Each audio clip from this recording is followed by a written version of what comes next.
na terra, que ele demonstra o seu amor, que demonstra a sua graça. Então, vamos abrir a palavra do Senhor. Fique perto de alguém que não tem uma Bíblia. Ajuda aí o Alexandre, a irmã Vânia, que é amiga dele. Então, ajuda ele. Abre a sua Bíblia em Filipenses, capítulo 2.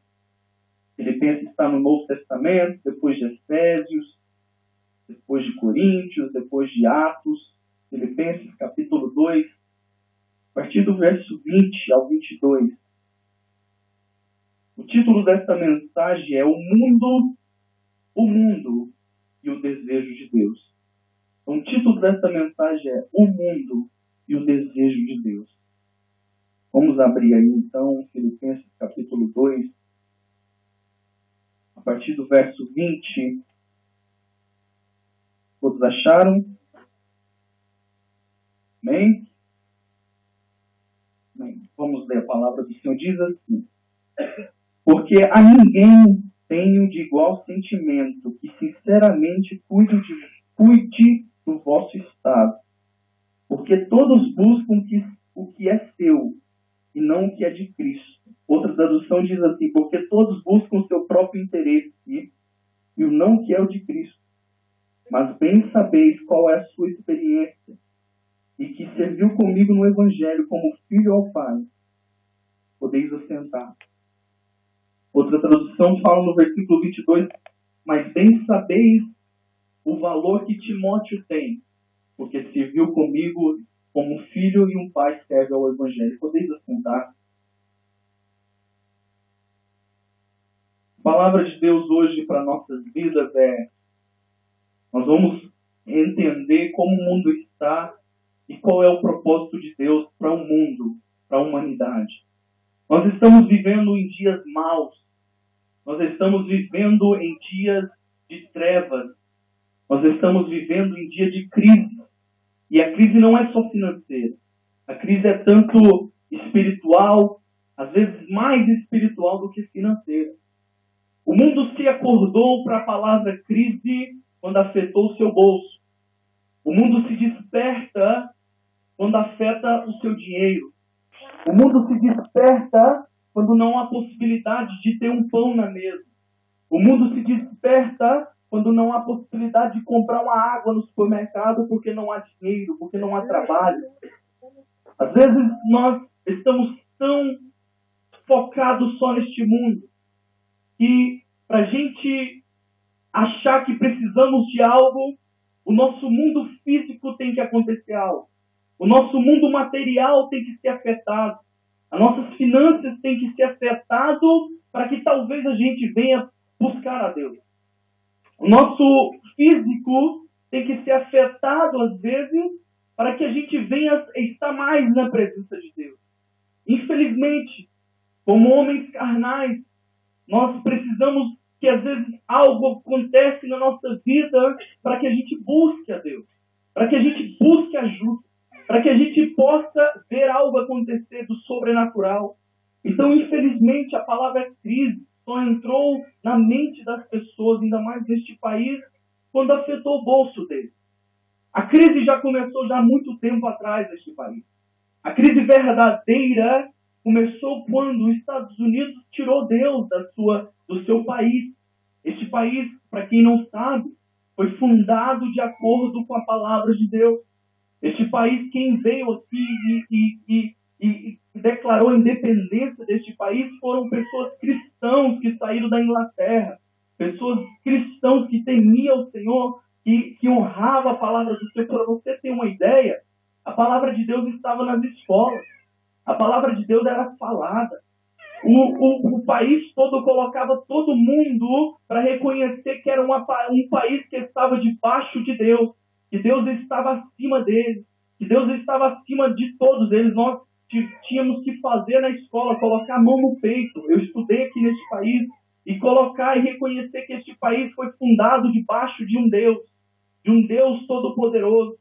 Então este país foi próspero, este país se destacou como nenhuma nação, este país teve abundância em tudo, este país ele exportava as coisas para os outros países, este país sempre ajudou, este país nunca pediu emprestado, este país sempre deu, país sempre ajudou os necessitados, mas quando começou a crise, foi o momento que eles começaram a adorar as coisas que eles tinham. Foi o momento que eles começaram a reverenciar o material. Foi o momento que o dinheiro foi colocado acima de Deus. O irmão Sandro leu aqui uma passagem que fala sobre adorar dois deuses. Ou você adora o dinheiro, ou você adora a Deus. Não tem como adorar os dois. Tem pessoas que é tão fascinada pelo dinheiro que ela só vive em torno do dinheiro. E o dinheiro não vai te dar vida. Você morre, você pode ser o maior rico da terra. Se você tem uma doença, uma enfermidade, você morre, porque o dinheiro, nem os médicos, você pagar, dar toda a sua fortuna, descobrirá a sua enfermidade. Mostrando que o dinheiro tem algum poder, mas não todo. Agora, a crise só entrou no país quando afetou o bolso dos Estados Unidos, dos americanos.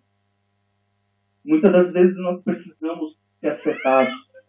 Muitas das vezes nós precisamos ser, como posso falar, despertados. Porque nós se tornamos pessoas feias. Nós se tornamos pessoas egoístas. Quando nós temos, e nós não temos a bênção do Senhor para ter tudo aquilo, nós se tornamos nariz em pé. Nós começamos a pisar nos outros. Nós começamos a tratar as pessoas indiferentes. Nós começamos a acharmos melhor do que as outras pessoas. E esse é um problema que começou neste país, não quando a crise começou, mas quando Deus foi tirado das casas das pessoas, da vida das pessoas. E aí entra o egoísmo. Egoísmo é um sentimento muito ruim, irmão. Egoísmo é aquele sentimento que a pessoa só olha para si mesma. A pessoa se adora. A pessoa quer ser melhor do que as outras. A pessoa só fica alegre quando ela tem algo a mais do que os outros não têm. A pessoa só fica alegre quando tem uma joia mais bonita do que a outra pessoa, tem um carro melhor, tem uma casa melhor. Essa é a alegria da pessoa que é egoísta. E tem muitas pessoas que é egoísta e não sabe que é egoísta. Esse é o maior problema. O egoísmo é um sentimento que se esconde. O egoísmo é um sentimento que não dá para se ver por si próprio. Às vezes alguém tem que apontar e falar, olha, você está muito egoísta. E a palavra de Deus diz lá em Tiago 3,16 assim, pois aonde há inveja e ambição egoísta, aí há confusão e toda espécie de males. A palavra de Deus é bem clara e é verdadeira. Onde há egoísmo, ambição para ser o seu melhor, ambição para ser mais alto, ambição para estar acima, onde há esta ambição, este egoísmo, há muitos males, há muitas confusão. Posso dar um exemplo? Um casamento. Onde há egoísmo em um coração ou no outro, há confusão, há problema. Há um querendo ser mais autoritário do que o outro, um querendo governar o outro. A casa vira uma confusão. Onde há uma família de pessoas egoístas, os filhos se trancam no quarto, a mãe fica sozinha, o pai fica no outro canto. Por quê? Porque são pessoas que se preocupam com seus próprios interesses. Pessoas que querem só viver para si. Então há neste país muitas pessoas, crianças, que só ficam no computador, que só fica no videogame, porque aquele é o meio de se alegrar, aquele é o meio de se exaltar, aquele é o meio de se sentir bem. Aí o pai tem que sair para beber, o pai tem que sair para se preencher, o pai tem que estar fora de casa porque ele é egoísta, ele precisa de se preencher, ele precisa ser melhor, ele precisa estar bem. Aí vira aquele egoísmo e a confusão começa a entrar na casa. Há brigas, há inveja, há coisas que acontecem hoje. A gente vê filhos matando pais. Hoje a gente vê filhos respondendo os pais. Hoje a gente vê uma confusão no meio da família. Hoje a gente vê um mal que está aí na raiz, que está lá dentro do coração, que Deus não se agrada. Que Deus não fez o ser humano para ser assim. Deus não fez a sua criação para ser egoísta. Eu acabei de ler aqui que Paulo ia enviar Timóteo. Paulo falou assim sobre Timóteo. Olha o que ele fala sobre um jovem chamado Timóteo. Ele fala assim, olha, eu vou enviar Timóteo para você. Porque Timóteo, ele não se preocupa com seus próprios interesses. Ele preocupa com o seu bem-estar. Ele preocupa com você estar bem. Ele preocupa com você estar feliz. Ele preocupa com vocês estejam alegres, que vocês estejam bem. Então é a única pessoa que vem na minha mente que eu posso mandar para ajudar vocês. Então Paulo fala assim, eu vou enviar Timóteo. Porque os outros só preocupam em si mesmo. Só preocupam em ele estar bem. Se eu estou bem, não me preocupo com o meu próximo. Se eu estou bem, você pode estar morrendo. Eu não estendo a mão. Esse é o problema do egoísmo. Você pode até ajudar, mas você cria qualquer circunstância para falar, não, eu não tenho condições, não tem como. Por quê? Porque você fala, se eu ajudar, eu fico sem. Se eu der, eu perco. Se tirar do meu bolso para ajudar uma família, eu vou ficar sem. Então eu preciso é para mim. Eu preciso me preencher.